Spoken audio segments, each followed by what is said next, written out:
Yo, what is going on, everyone, and welcome to a Pokemon Omega Ruby and Alpha Sapphire OU rated battle here on Pokemon Showdown. So today we're going to be using a pretty old OU team. It's one that I used quite a bit back in the day when I did OU on the channel. You know, I mean that like figuratively. Like, I still do OU. I just haven't been uploading it recently. But yeah, so we're going up against a guy by the name of Beer Goggles, as he's bringing a pretty balanced team. You know, just looking at both of these teams pinned up against each other, it's a pretty balanced match. It really just comes down to lead matchup and then just skill level in the end, so it is what it is. But yeah, so I'm really excited to be showing you guys this battle. It was pretty close. I'm pretty proud of this battle. I was just having it while I was chilling. I thought, you know, I kind of want to show you guys. So either way, guys, let's just go ahead and get into this. So he actually ends off leading with the Ferrothorn, as I'm gonna lead Gardevoir. I actually trace the Iron Barbs right off the bat, so I actually go Mega here, as I'm gonna go straight for the taunt just because I don't want him to get up rocks, as lo and behold, he actually does go for the rocks, so that's pretty good. Knowing that he's probably gonna either try to Leech Seed or Gyro Ball me, I end up hard switching and bringing in my Torn. The Ferrothorn actually ends up going straight for the Gyro Ball. I really did not think it was gonna do that much damage. You know, it's kind of my fault. I should have calced it if I was gonna take the time to make that switch or whatever, but it is what it is. It doesn't really matter because Tornadus has Regenerator anyways. So I bring it in. I actually hard switch out because I feel like he's gonna. I'm just trying to test out his skill level here. I mean, if it was me and I had a Ferrothorn up against a Torn, I'd be like, oh my god, he's trying to Heat Wave me. So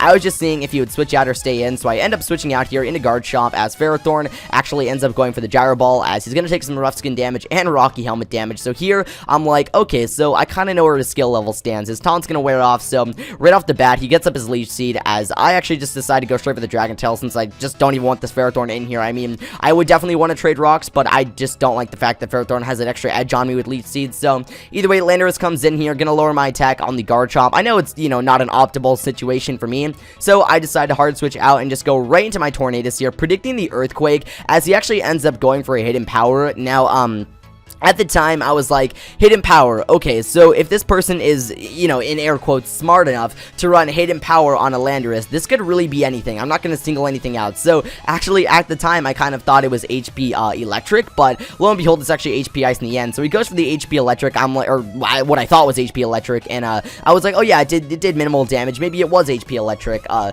totally forgot I was Assault Vest, by the way. So, anyways, he goes HP Electric. I'm like, okay, cool. So, I switch out, and I'm actually going to go right into my Garchomp, as Landorus goes for another, what I thought was HP Electric. That's the whole reason I went into Garchomp, because I was going to try and trade rocks, but lo and behold, I find out it's HP Ice, and I'm like, oh, okay, well, I'm stupid. So here I just end up sacking off Garchomp, since I really don't want to switch into anything. I mean, I could have gone Manaphy, but I didn't want him, like, surprise EQing me, because EQ was equally viable there. He could have easily gone for it, so I was just like, you know what, in the long run, we don't really need Garchomp. I mean, we have Diggersby for Heatran. Garchomp's kind of just there to get up rocks, and since we kind of never did, there's really no point for him anymore. So, ended up sacking my Garchomp. Here I go Jirachi, because I actually want to try and Ice Punch the Landorus. He actually reads Red and I play, and he goes right into Ferrothorn. So here I go for the Ice Punch. I'm going to take a little bit of that Iron Barbs and, you know, just the Iron Barbs damage. He's going to get some Lefty Stealth back, and I actually knew that I was kind of lacking behind in momentum currently. I've already lost to Mon. He still has 4 of them, or still has 4 of them. Still has 6 of them, and Landorus in the back, and so I was like, you know what, I need to do whatever I can to gain momentum here. So I decided to actually stay in and go for the Ice Punch, fishing for the freeze.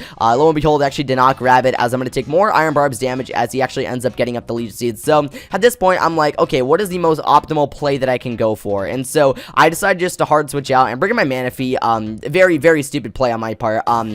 Honestly, I thought that this was going to be a fully invested in defense, you know, Ferrothorn, but you'll see what happens in a second. He gets up his rocks. Of course, I have no Pokemon to trade rocks, so those rocks basically back me more into a corner for the rest of the match. So he gets up his rocks, as Manaphy actually goes straight for the Tail Glow, because I know if anything, he's going to Leech Seed, not like Power Whip or anything right off the bat. So he Leech Seeds, I get my Tail Glow up. I'm like, oh, that's fantastic. If this Ferrothorn is fully invested in, you know, defense, then there should be a 2-hit KO, and I also have the potential chance to get the burn.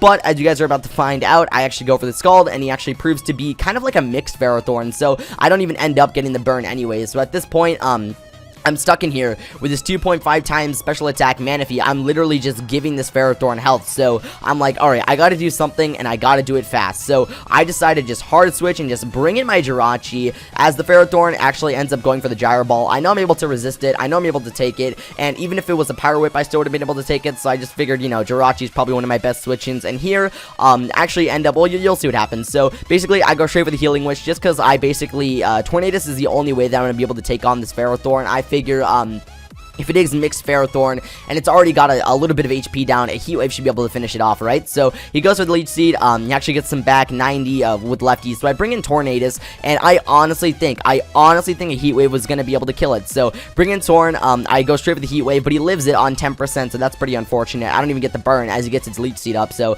that kind of sucks. He gets some lefty's health back and then more health back with the Leech Seed. So I honestly was like, alright, so it's pretty damn obvious that he's just going to switch out. There's no way he's just going to have Heatran in the back, and he knows I want to Heat Wave, and he's not going to go into the Heatran. So I actually read right into this man's play. He brings in Heatran as I go straight for the knockoff. I actually end up knocking off the leftovers, so that is cool. Anything that can give me momentum, really, I tried to go for in this battle. So I go for the knockoff. I actually end up hard switching here and going into Diggersby. I don't know why I didn't go into Manaphy. That would have been a lot smarter, but... And anyway, so he ends up going Breloom. I actually don't even know why he didn't go Landorus right there. Landorus, probably, if he just switch it in right there, he probably wouldn't been able to beat me right there. I mean, Diggersby's pretty frail. It's not going to take an EQ, and then, if I go into Torn, then, of course, you know, whatever, he doesn't take EQ damage, but then he takes Rocks, and then, Landorus, if it's probably Scarf, like most of them are, he can just Stone Edge, so, yeah. I honestly don't know why he didn't go into Landorus. It was the optimal play, but fortunately for me, he ends up going into Breloom, so I'm like, alright, I'm just gonna pop a return. So it actually OHKOs the Breloom. I was a little worried that it was gonna be Sash, but at that point, I was like, you know, I gotta do what I gotta do. So I was like, I gotta bank on this thing not being Sash. So I'm able to knock it out with the return, which was amazing. So we're 18 turns into the battle, and I just knocked out his first Pokemon. In comes Landorus, and now I'm getting a little bit worried. I'm like, okay, now he realizes what he's doing. He lowers my attack as I end up going into my Tornadus, predicting the Earthquake, as this man actually just goes straight for the U-turn, which isn't horrible because I'm able to live it, and it's not like I'm never gonna get that HP back because, I mean, Tornadus has, you know, Regenerator. So I figured I would just U-turn out on whatever came in as long as it wasn't, you know, like Ferrothorn or something like that. Again, the optimal play would have been Ferrothorn here because, actually, no, it wouldn't. I mean, never mind. Don't listen to me. So, anyways, he ends up going here in black as, I ran the calcs and I was like, well, as much as I want to U-turn out, I feel like Hurricane would be better. I could also potentially get the confusion. So, I run the calcs. I'll actually pull him up again. I think it was, let me go... Kyurem Black. I ran the specially based mix attacker, and as you see, Hurricane did 49, almost 50, and I was like, if I could potentially get the confusion, that's probably one of the best plays I can make. So I go for the Hurricane. It actually does not even do as much as I thought it was going to do, as he Ice Beams.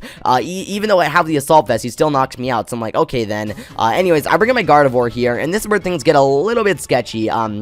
He actually ends up switching, bringing in his Ferrothorn, and I actually predict this. I was like, oh, boom, right there, Focus Blast. I knew so deep inside that he was going to go Ferrothorn. I just knew it. So, anyways, in comes Caesar, and it's pretty damn obvious that he's going to try and Bullet Punch. So I figured, all right, our only switching here is kind of our Manaphy. So I switch in Manaphy, and I wouldn't expect this to happen. He goes for the Bullet Punch, gets a crit. I was honestly banking on him just doing min damage or, you know, middle to low roll. And I was like, okay, I could just Tail Glow live a second one, and then potentially Scald and, you know, possibly Burn or OHKO, depending on what the set is. And so, whatever, he ends up getting a crit. That's pretty unfortunate for me. Nothing I can really do about that. He goes for another Bullet Punch, and Punch, and I'm just thinking, alright, we're gonna sack Manaphy. We just pretty much have to go Diggersby and hope that we can live a Bullet Punch. He actually ends up going for the Bullet Punch. I live somehow. He gets a low roll. The gods bless me with that low roll, so I'm able to take it here as I actually go for the Scald, and I'm like, can my day get any better? I drop the Scald in this man, and I get the burn. I'm like, oh my god. I'm like, hey, what's up? Hello. And so he gets the burn. You know, he goes down to 24%. I end up switching out here, which I don't understand why. I could have just stayed in, but I go Diggersby as he ends up Bullet Punching here, and that's actually that's not fortunate for me, or fortunate for him. I don't even know what I'm saying. Anyway, so Diggersby comes in, right, and I'm thinking, alright, I have one of two options. I can Swords Dance, and I know that I can live a Bullet Punch now that he's burned. But what I was worried about is Kyurem Black outspeeding me and potentially being Scarf, because that is a thing. And so I'm like, you know what, the better course of action is to just Quick Attack here. So that's exactly what I went and did. Although he does resist it, I just ended up going for the Quick Attack because, you know, it's able to knock it out, more reliable. He's gone. And at this point, he goes Landorus, and again, I'm backed into this, like, this corner, this inevitable pain, the unwilling hope. I don't even know what I'm saying, but basically at this point in the battle, I was kind of losing faith in myself. I'm like, alright, I'm just gonna Quick Attack for damage, do as much as possible. Landorus actually ends up going straight for the knockoff. Don't even know why he didn't go for the EQ there, but it's all good. Diggersby actually goes down. I am forced to go into my Gardevoir here because Manaphy is at no sort of HP whatsoever to come in and be able to take rocks. I believe it's at like 2%, so I knew that Manaphy was an option. Gardevoir is my only only course of action here. And so surprisingly, this man, I honestly don't think this man is carrying Earthquake, because the entire game he did not once go for an Earthquake. I honestly think he replaced Earthquake with like HP Ice. So whatever, he goes for the knockoff. I'm actually able to take it as I go straight for the Hyper Voice. I'm actually able to knock out the Landorus, and I know that I can actually take out the rest of his team as long as I just land my moves. You know, Focus Blast, or barring Hyper Voice, because that lands like almost all the time. So in comes Gear in Black. I'm like, all right, this is pretty easy. If it's not Scarf, I should be able to outspeed it in Hyper Voice. I was actually so happy when I found out it wasn't Scarf, so I Hyper Voice. I'm actually able to knock out the Gear in Black, and the only Pokemon left is the Heatran. Now, this is where I realized this battle can go one of two ways. Actually, no, 3 ways. I can go for the focus. No, even 4 ways. I can go for the Focus Blast and just OHKO it naturally. Or I could go for the Focus Blast, get a crit and win. Or I could go for the Focus Blast and he takes it and kills me. Or this 4th option could happen. He misplays. So here, I go for the Focus Blast. I land it. Bring him down to 11. And at this point, I'm freaking out. I'm like, well, this game's gone. I mean, I tried my hardest. I played my best. What can I say? This man goes for the Toxic and then proceeds to miss it. And I'm like, alright. This guy could actually still win. This guy could actually easily still win if I don't land my Focus Blast. But lo and behold, this man could have easily won, but he forfeits. And so I grabbed the win. And I just thought that battle was epic. I thought you guys needed to see that. I had a great time playing against Beer Goggles, so GG man if you're watching this. But that was incredible. It was an incredible match. It really just came down to skill level and movesets apparently, because I don't know who doesn't run Earthquake on Landorus, or why would you go for a Toxic on a Gardevoir when Lava Plume and Flash Cannon are both on the standard sets. But anyways, yeah, so that match is going to actually wrap up this video. So thank you all so much for watching, and be sure to take it easy, you guys.